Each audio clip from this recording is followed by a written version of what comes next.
Hoje a gente vai mergulhar de cabeça em um dos temperamentos mais potentes e, vamos combinar, um dos mais incompreendidos de todos, o colérico.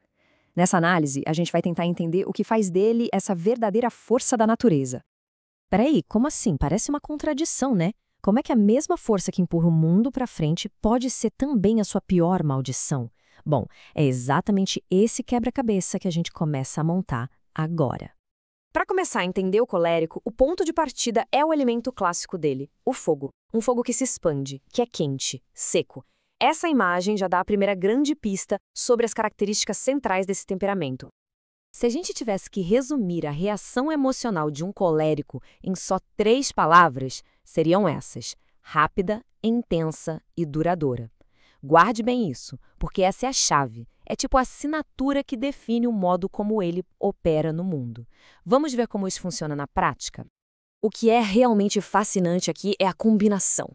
A reação não é só rápida e não é só intensa. É a união de uma reação que vem na hora, com muita força e que se sustenta. E atenção, essa duração não é ficar guardando rancor, não. É energia pura que se transforma em ação. Isso cria um impulso para a mudança que é quase impossível de parar. Tá, mas por que eles são assim? É uma escolha? Não. A resposta está na biologia. Então agora a gente vai abrir o capô e dar uma olhada na química e na fiação do cérebro que meio que programam o colérico para o comando. A antropóloga Ellen Fisher, por exemplo, associa o colérico ao que ela chama de tipo diretor. Esse tipo é dominado pelo sistema de testosterona. E isso, vale dizer, tanto em homens quanto em mulheres, molda um cérebro que é focado, lógico e competitivo. Eles são biologicamente preparados para analisar uma situação, achar o problema e ir direto para a solução, sem rodeios.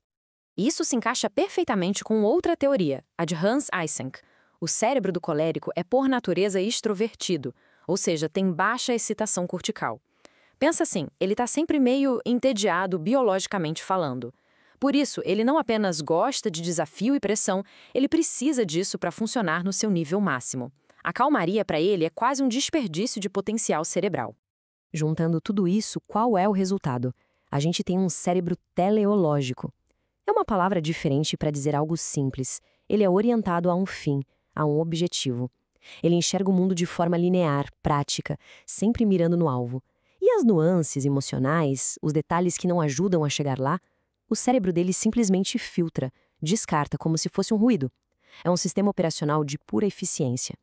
E é exatamente aqui que a gente volta para a contradição do começo. Toda essa eficiência tem um preço. Cada grande virtude do colérico traz junto, na sua sombra, um defeito correspondente. São os dois lados da mesma moeda, ou da mesma espada. Por um lado, a capacidade de botar ordem no caos é inegável. São líderes natos. Mas, sem nenhum freio, essa mesma força vira dominação. A liderança se transforma em tirania e a vontade da pessoa vira a única lei que importa. A coragem é outra marca registrada. Eles não pensam 2 vezes para tomar aquela decisão difícil que ninguém quer tomar.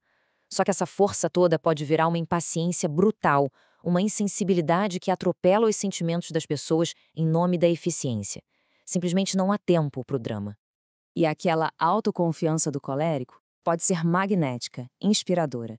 A gente tende a seguir quem demonstra tanta certeza. O problema é que a linha entre confiança e arrogância é muito, muito fina.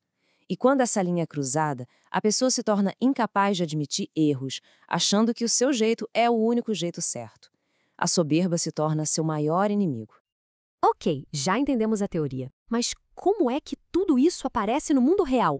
Vamos ver como esse temperamento funciona quando a pressão aumenta, em cenários de crise ou de conflito. Imagina uma emergência. Enquanto todo mundo está paralisado, o sistema do colérico liga. Primeiro passo, ele assume o comando, é por instinto.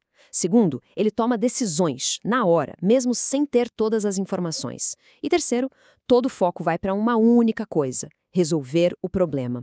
É por isso que eles brilham no meio do caos. Essa frase é fundamental para entender o colérico. A gente costuma ver a raiva como algo negativo, um descontrole. Mas, para o colérico, muitas vezes ela é uma ferramenta. É o combustível que o sistema nervoso usa para derrubar um obstáculo, para vencer a resistência. É energia pura focada no alvo. No mundo corporativo, esse perfil é valiosíssimo em situações que pedem mudança radical, tipo startups ou empresas em crise. Eles organizam a bagunça. Mas os riscos também são enormes.